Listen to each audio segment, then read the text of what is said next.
welcome to St. Peter's. For the next several weeks, we are going to be exploring the Sermon on the Mount. But first, let's join Kim Nelson in singing Amazing Grace.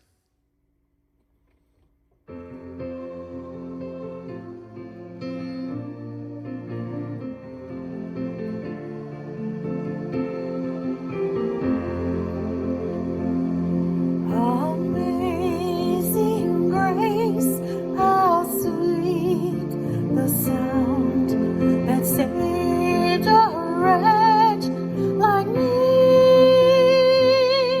I once was lost, but now am found. Was blind, but now I see. 'Twas grace that taught my heart to fear, and grace my fears relieved. How precious did that grace appear the hour I first believed. The Lord has promised good to me, His word my hope secures. He will my shield and portion be, as long as His life endures. Through many dangers, toils, and snares, I have already come. 'Tis grace hath brought me safe thus far, and grace will lead me home. When we've been there 10,000 years, bright shining as the sun, we've no less days to sing God's praise than when we first begun.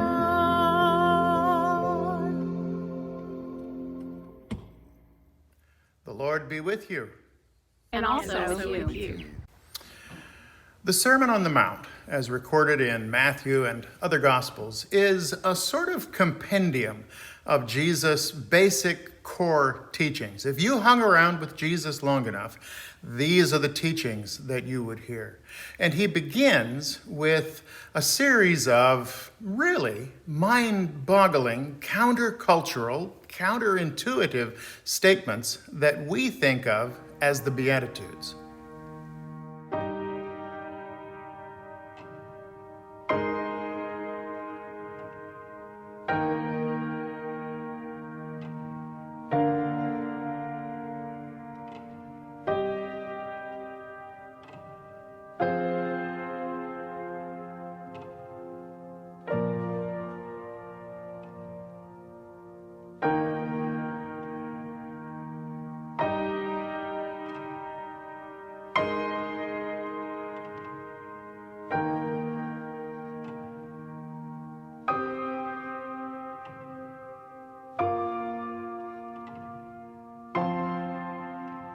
After his description of the blessed, or the blessed, Jesus continues with another descriptive analogy. You are the salt of the earth, but if the salt loses its saltiness, how can it be made salty again? It is no longer good for anything, except to be thrown out and trampled by men. Salt of the earth? Oh, yes, okay, this we can deal with. We are the salt of the earth. But is that what Jesus is talking about in this verse? Table salt. I mean, sodium chloride is sodium chloride. As long as it's salt, it's salt. How does salt lose its saltiness? I wonder if this, table salt, is what Jesus is actually talking about in this verse.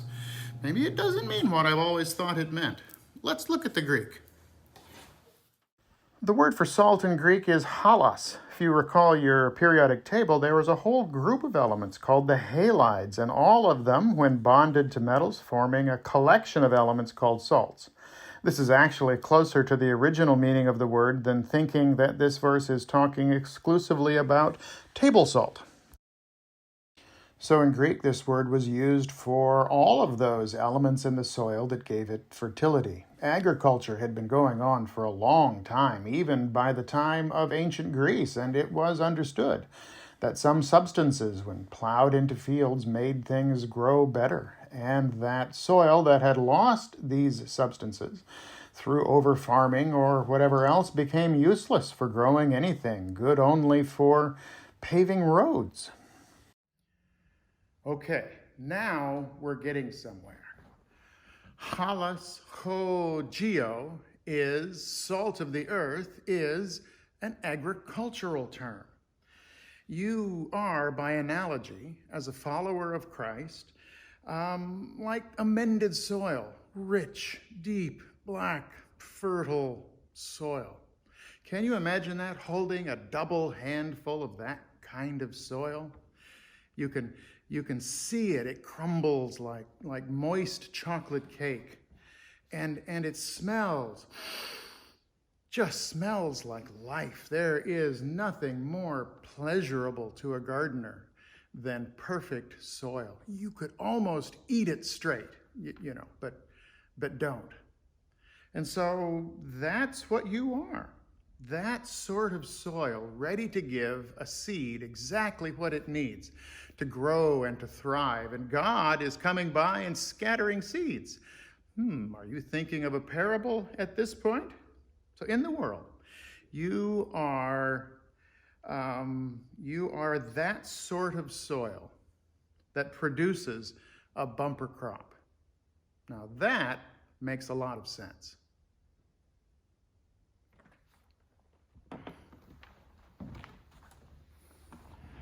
But what if the soil loses that fertility? What if it becomes like this, thin and rocky and crumbly and dry? Imagine holding a handful of sand or crumbly clay. Well, you can't grow anything in that, so what's it good for? Well, roads. How do we not become that sort of thin, lifeless, unfertile soil?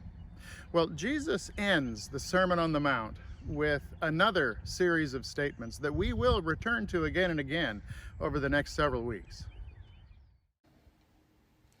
Everyone then who hears these words of mine and does them will be like a wise man who built his house on the rock. And the rain fell, and the floods came, and the winds blew and beat on that house, but it did not fall, because it had been founded on the rock. Matthew 7:24-25. So we develop and retain the capacity to bring the seeds of God's word to life in our culture and in ourselves by working these words into our lives. This means that we read them often. We spend time with them in silence and stillness, listening and open. We allow them to change us, to change our opinions, the way we talk, the way we relate to each other, the way we behave in community. And notice too that up to this point in the Sermon on the Mount, there is no reference to belief or faith. Jesus does not seem to be outlining the tenets of a religion here. This is not a statement of faith. Jesus is making statements of fact. Blessed are the poor, not just the poor who believe in God. Blessed are the feelers, those who allow themselves to feel, to mourn, not just the feelers who go to church. Blessed are the gentle, not just the gentle that hold a particular set of beliefs. Blessed are the merciful, not just the merciful Christians. Blessed are the makers of peace, period. Blessed are those who are rejected and abused because they decided to live like all of the above was true. Now, why am I making this point? It's this. because allowing these words of Jesus to change our lives is what following Jesus means. And if we claim to be followers of Jesus, but we're really uninterested in allowing ourselves to be changed by this, allowing them to grow from within us and change our lives, then whatever label we hang around our neck, we're not following Christ. And for someone who is willing to follow these words, they, whether they realize it or not, have become a follower of Christ. I'm so tired of people who claim to be Christians, who hang that sign around their neck, but who are either ignorant of or offended by the actual words of Jesus, particularly when I'm one of them.